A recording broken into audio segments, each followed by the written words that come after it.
Hi everyone, इस video में हम बात करेंगे कि BLS ई सर्विसेज लिमिटेड के IPO में हम कौन सी कैटेगरी में अप्लाई करें ताकि हमारे अलॉटमेंट के चांस सबसे ज़्यादा हो। क्योंकि दोस्तों हम यहाँ पर सब्सक्रिप्शन डेटा के आधार पर देखने की कोशिश करेंगे कि कौन सी कैटेगरी में सबसे कम सब्सक्रिप्शन हुआ है और उसके आधार पर ही हम दोस्तों उस कैटेगरी में अप्लाई करने की कोशिश करेंगे जिस कैटेगरी में सबसे कम सब्सक्रिप्शन हुआ है। क्योंकि दोस्तों जिस कैटेगरी में सब्सक्रिप्शन कम होता है उसमें हमारे अलॉटमेंट के चांस भी सबसे ज़्यादा होते हैं। तो यहाँ पर दोस्तों सब्सक्रिप्शन डेटा को भी देखेंगे। उससे पहले दोस्तों मैं यहाँ पर आपको लोड साइज के बारे में थोड़ी सी जानकारी दे देता हूँ।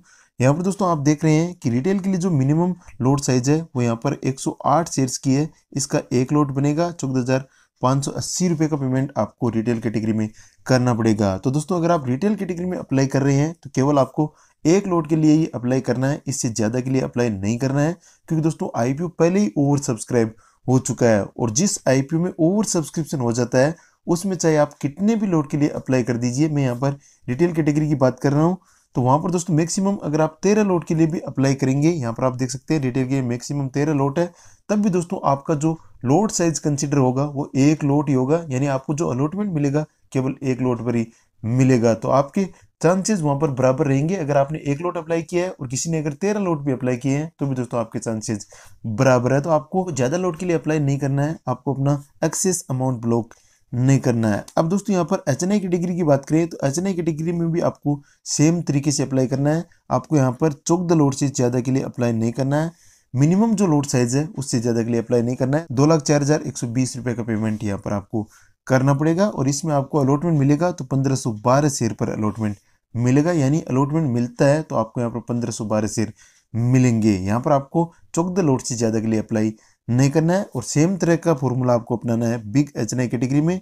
यहाँ पर आपको 69 लोड्स के लिए अप्लाई करना है और यहाँ पर भी दोस्तों अगर आपको अलॉटमेंट मिलता है तो केवल आपको 14 लोड ही मिलेंगे। यहाँ पर आपको 69 लोड्स नहीं मिलेंगे। लेकिन दोस्तों इसके लिए अलग से कोटा होता है, इसलिए यहाँ पर इस कैटेगरी में अप्लाई किया जाता है। तो इस प्रकार दोस्तों आपको अपनी एप्लीकेशन को लगाना है। अब दोस्तों हम बात करते हैं कि सब्सक्रिप्शन कितना आया है और उसके अकॉर्डिंग हमारे लिए कौन सी कैटेगरी सबसे ज़्यादा अप्रोप्रिएट है अलॉटमेंट के पॉइंट ऑफ व्यू से। तो यहाँ पर दोस्तों हम देखने की कोशिश करते हैं कि कौन सी कैटेगरी में कितना सब्सक्रिप्शन हुआ है। यहाँ पर दोस्तों सबसे पहले हम बिग HNI कैटेगरी की बात करें तो बिग HNI कैटेगरी के लिए जो मैक्सिमम एप्लीकेशन रिजर्व है वो 1370 है।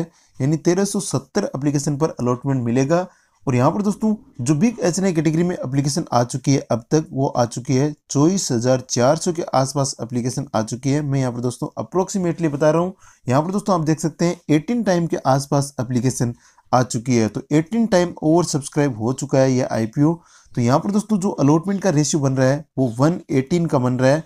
यानी प्रत्येक 18 एप्लीकेशन में से एक एप्लीकेशन यहाँ पर एक्सेप्ट होती हुई दिख रही है। यहाँ पर दोस्तों 2 दिन का डेटा है, 1 दिन का डेटा आना बाकी है क्योंकि अभी भी इस IPO का आज लास्ट डे है। तो लास्ट डे तक और भी एप्लीकेशन इसमें आएगी तो ये रेशियो बढ़कर 50 के आसपास भी जा सकता है। क्योंकि दोस्तों लास्ट डे में सब्सक्रिप्शन बहुत ही तेज़ी से होता है, बहुत ही ज़्यादा एप्लीकेशन लास्ट डे में आती है। लेकिन फिलहाल की कंडीशन में देखें तो यहाँ पर 118 का रेशियो बन रहा है। 18 में से एक एप्लीकेशन यहाँ पर एक्सेप्ट होती हुई दिख रही है। इसके बाद दोस्तों SHNI कैटेगरी की बात करें तो SHNI कैटेगरी के लिए 685 एप्लीकेशन रिजर्व है। और यहाँ पर दोस्तों अब तक जो एप्लीकेशन आ चुकी है वो 73,755 के आसपास एप्लीकेशन आ चुकी है। 73,755 एप्लीकेशन अब तक आ चुकी है। तो यहाँ पर दोस्तों आप देख सकते हैं और सब्सक्रिप्शन हो चुका है। यहाँ पर जो रेशियो बन रहा है वो 108 गुना के आसपास का बन रहा है। यानी 108 गुना का और सब्सक्रिप्शन हो चुका है।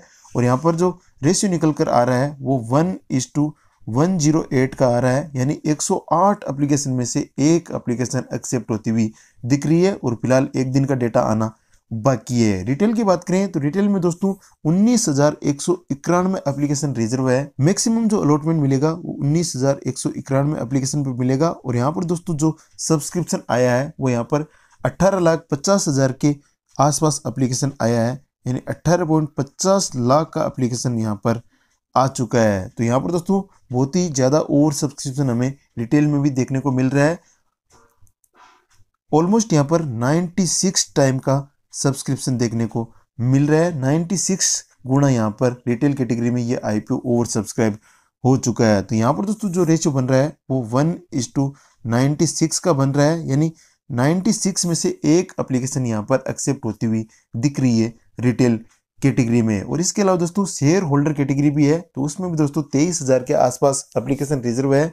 और उसमें दोस्तों जो अलॉटमेंट होगा वो लॉटरी बेसिस पर नहीं होगा, वो प्रोपोर्शनेट बेस पर होगा। तो उसमें जितनी ज़्यादा एप्लीकेशन आप लगाएंगे, जितनी ज़्यादा लॉट यहाँ पर आप अप्लाई करेंगे, उतने आपके चांस सबसे ज़्यादा होंगे। तो यहाँ पर दोस्तों आप रिटेल का जो मैक्सिमम लॉट साइज है, यानी आप शेयर होल्डर कैटेगरी में मैक्सिमम 13 लॉट के लिए जा सकते हैं, 13 लॉट के लिए अप्लाई कर सकते हैं। और उसमें दोस्तों आपके अलॉटमेंट के चांस भी ज़्यादा होंगे, क्योंकि यहाँ पर जो अलॉटमेंट मिलेगा वो जो ज़्यादा अप्लाई करेगा उसको मिलेगा ज़्यादा, जो कम अप्लाई करेगा उसको मिलेगा कम। उस फॉर्मूले पर इसका अलॉटमेंट होगा शेयर होल्डर कैटेगरी में। केवल शेयर होल्डर कैटेगरी में होगा, रिटेल HNI में वही फॉर्मूला लागू रहेगा।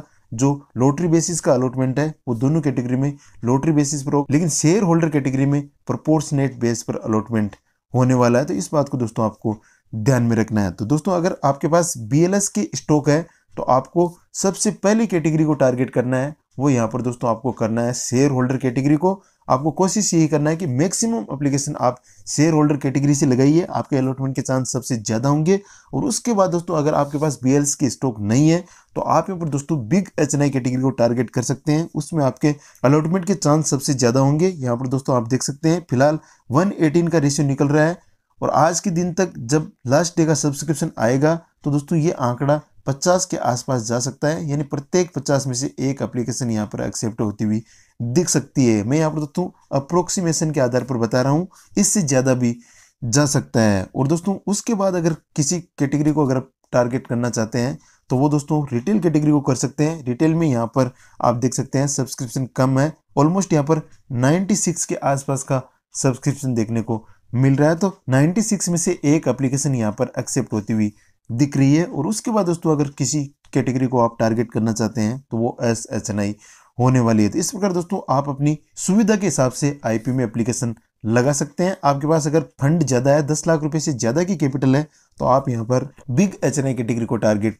कर सकते हैं। और दोस्तों अगर आपके पास शेयर होल्डर कैटेगरी में अप्लाई करने का ऑप्शन है, यानी BLS की स्टॉक है, तो आपको दोस्तों रिटेल में नहीं अप्लाई करना है, ना ही आपको बिग HNI, ना ही आपको SHNI में अप्लाई करना है, आपको केवल शेयर होल्डर में अप्लाई करना है। वो भी दोस्तों आपको मैक्सिमम 13 लॉट तक अप्लाई करना है, ताकि आपके अलॉटमेंट के चांस सबसे ज़्यादा होते। इस प्रकार दोस्तों ये 2 दिन का डेटा है, उसके आधार पर मैंने यहाँ पर आपको बताया कि कौन सी कैटेगरी यहाँ पर आपके लिए सबसे ज़्यादा सूटेबल है अलॉटमेंट के पॉइंट ऑफ व्यू से। तो इस प्रकार दोस्तों इन बातों को ध्यान में रखकर आप अपनी एप्लीकेशन लगा सकते हैं। तो फिलहाल के लिए दोस्तों इस वीडियो में इतना ही। अगर आपको वीडियो पसंद आया तो वीडियो को लाइक करें, चैनल पर आप नए हैं तो चैनल को सब्सक्राइब करें, ताकि आपको IPO से रिलेटेड इंपॉर्टेंट अपडेट इस चैनल के माध्यम से मिलती रहे। तो चलिए दोस्तों मिलते हैं आपसे नेक्स्ट वीडियो में, तब तक के लिए कीप लर्निंग, देखते रहिए वेल्थ राइजर।